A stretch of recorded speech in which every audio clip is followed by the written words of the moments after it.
Archer was found at about 2 weeks old. She had over 30 puncture wounds in her skin. And the crazy thing is they were pretty clearly beaver bites from other beavers. One thing about beavers is they're so loving with their own family, but they're protective and territorial over it.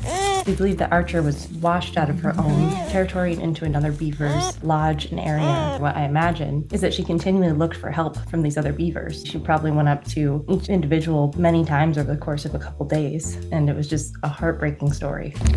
I'm Alexis, and this is Archer's story for GeoBeats. Very nice lady. Found her down by the river, just in their backyard. Even in that pitiful state, they're still looking for a family, and they're still looking for someone to mother them and love them. So she was in this awful condition, and she was still like looking for me to feed her and nurse her and snuggle her and all the things.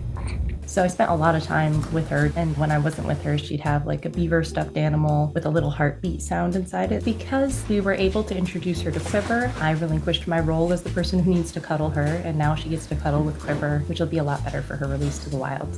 Quiver was found in a very busy downtown area of Troy, New York, under a car in a place that you would not expect to find a beaver.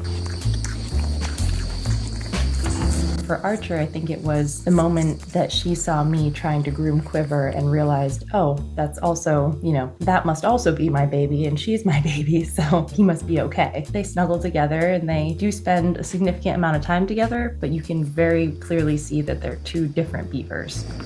Quiver is a lot more timid, sedate, and Archer is constantly wanting to play and moving stuff around. The most average swimming beaver is faster than the fastest Olympic swimmer. They can swim about 5 to 6 miles an hour, so although they're very ungainly and awkward on land, they're extremely graceful and quick in the water, and that's actually why they build dams.